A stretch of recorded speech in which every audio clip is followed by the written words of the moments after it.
my dear friends, welcome back to my channel. I am Dhananjana Tatsarni. So today I have brought you a Buddhist lesson for grade 10 students. So our first lesson is Siddhartha, the Bodhisattva prince who won all the challenges.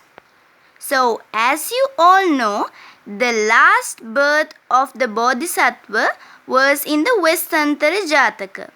So after that he was born in Tautisa heaven. And when it was the right time to him to be born in the human world, the Devas invited him to be born. Then the birth was planned according to 5 facts. What were these 5 facts, my dear friends? The time of birth, the mother, family, caste, and the place where he was to be born. So, this was the first challenge he had to face. What was it? Planning to be born. So, as you all know, the mother of Prince Siddhartha is Queen Mahamaya. But the day entering to her womb, Queen Mahamaya saw a dream. And all of you must be aware of that dream. She saw that the Devas carrying her to the lake Anotapta in the Himalayas, and there she was bathed and dressed in heavenly attire. Then she saw a white baby elephant carrying a white lotus coming towards her and went around her 3 times and then entered her womb. When she informed this to King Suddhodana, who is the father of Prince Siddhartha, he told this to the Brahmins. Then they depicted that the queen was about to be a mother. And they said that it was a birth of a great leader. And also you know, in the journey of Queen Mahamaya visiting her parents, she saw a beautiful salpak, which was called the Lumbini Salpak in Nepal. There she thought of stopping and resting. It was the place where the baby prince was born. And also you know that after being born, the prince walked 7 steps and 7 lotuses came up for his feet. And after 7 days from the birth of this prince, Queen Mahamaya passed away. After that, the prince was looked after by Queen Mahamaya's sister, Queen Prajapati Gautami.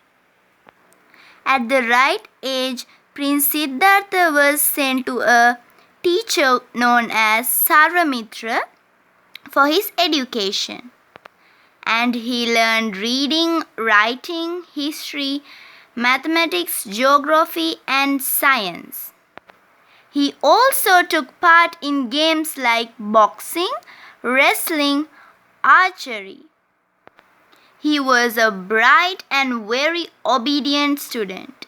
He never hurt his teacher's feelings.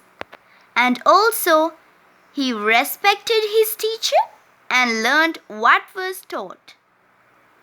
He was a very brave prince. And also he was never lazy. He was very skillful and went ahead of learning all the things Sarvamitra could teach him. So, this is also one of his challenges. And Prince Siddhartha was also very kind. And at the age of 16, the king wanted the prince to get married. But the relatives didn't want to do that without seeing Prince Siddhartha's skills. So, the prince had to show his ability on how he could control horses and his ability in archery Archery means, my dear friends, the ability he had with his bow and arrow. After seeing the ability of Prince Siddhartha, all the people who have come to see it was amazed by seeing Prince Siddhartha's abilities. And according to the old age system, there was a tradition called Swayamvara, and that was to choose a princess to marry. So Prince Siddhartha chose Princess Yashodhara, who was the daughter of King Supabuddha and is also called as Princess Baddakachayana as his queen. He was very wise in his choice, and with the consent of both the parties, they were married. So choosing a queen was also a challenge, and Prince Siddhartha was successful in facing it. King Suddhodana wanted the prince to be a Sakwiti Raja, or the king of kings. So the king wanted the prince to live a royal life. Therefore, he built the prince 3 palaces for each season. The 3 seasons were Gimhana, that means summer, Hemanta, that means winter, and Vasanta, the spring. So, the names of these 3 palaces were Ramya, Suramya and Subha. These were built because the king wanted Prince Siddhartha and Princess Yashodhara to live a happy life. But the prince was not happy. He didn't like this life, which was filled with dancing, music, because these were challenges to the prince. He thought of finding the truth of life, because even the happiness of dancing, singing and watching them are not permanent. They are temporary, because you can enjoy a dance and be happy for the moment. But after the dance is over, you are not happy anymore. The happiness is temporary. But the prince didn't want that. He didn't like that kind of life. As the days passed, he wasn't contented. He wanted to find the truth of life. And staying in his palace was another thing he disliked. He wanted to see the world away from his palace. Therefore, one day, with his chariot driver Channa, they went to the park.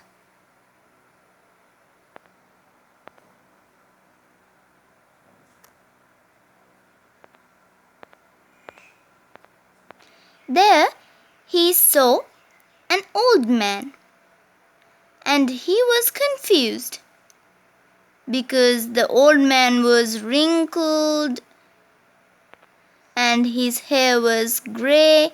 He was feeble and looked weak.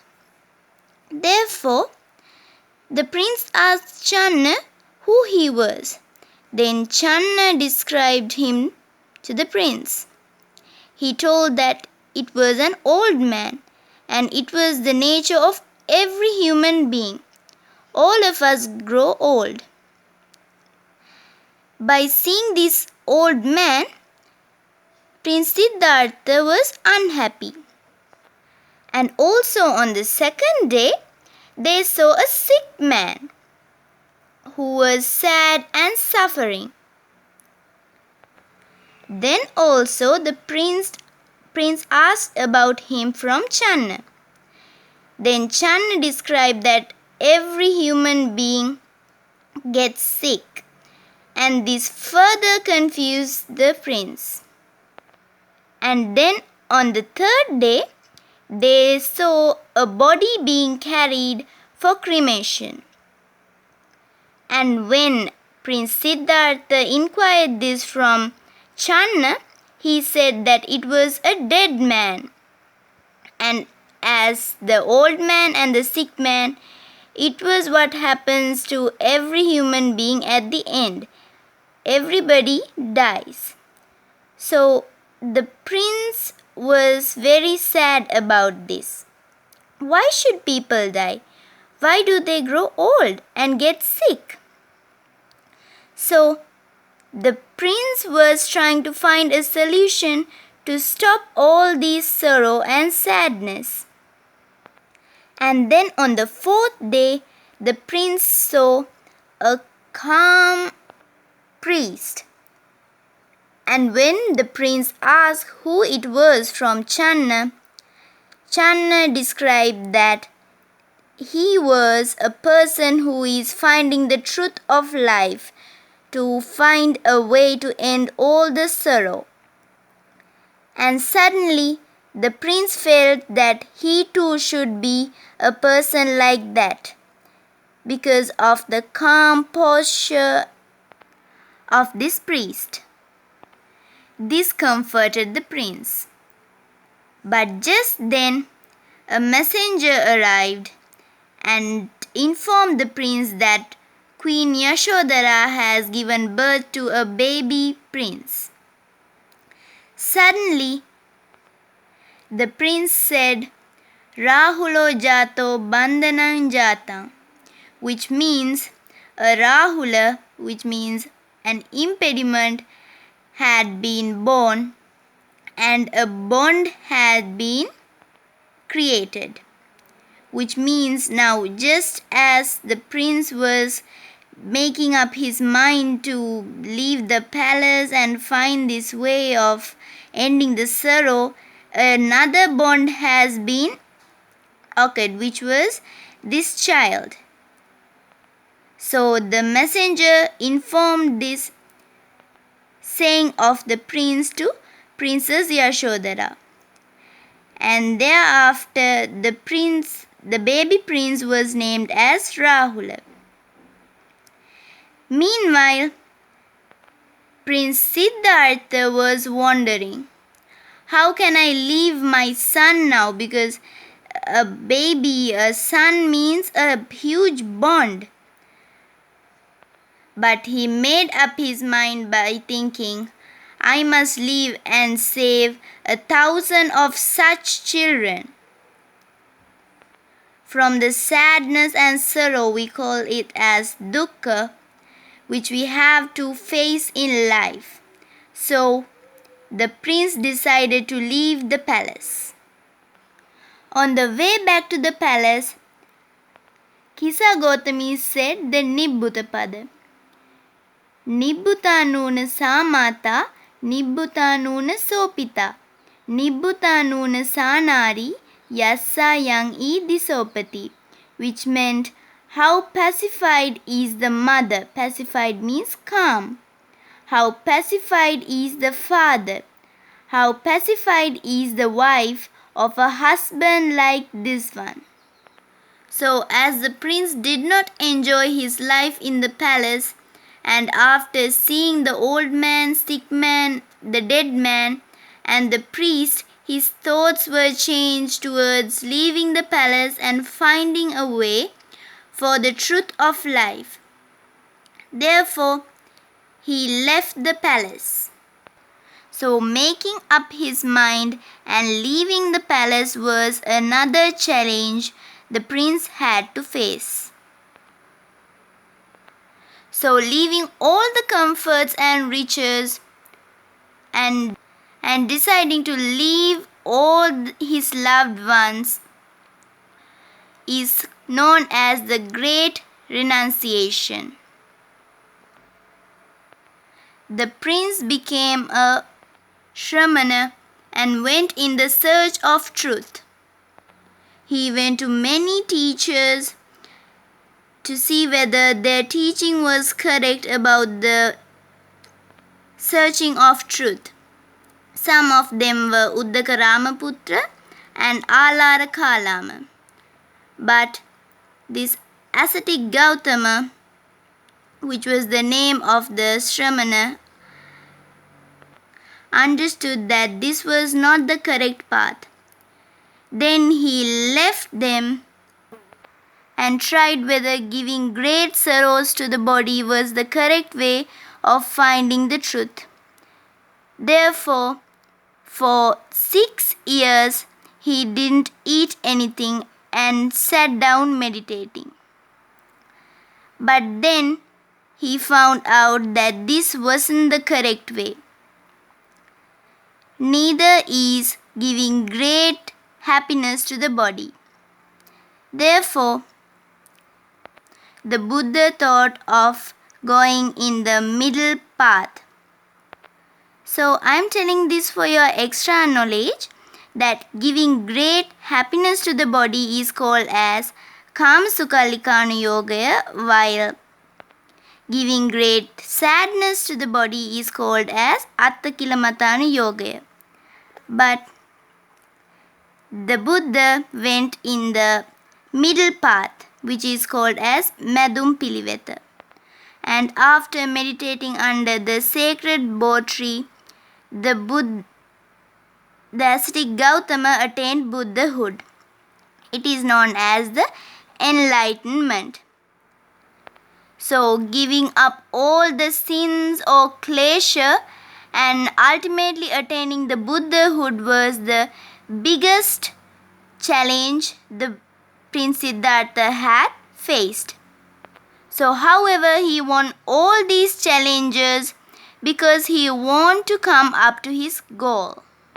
So, as Buddhist children, we also have to face our challenges, successfully take correct decisions, and make our surroundings a better place. So, my dear friends, I hope you understood everything I taught you.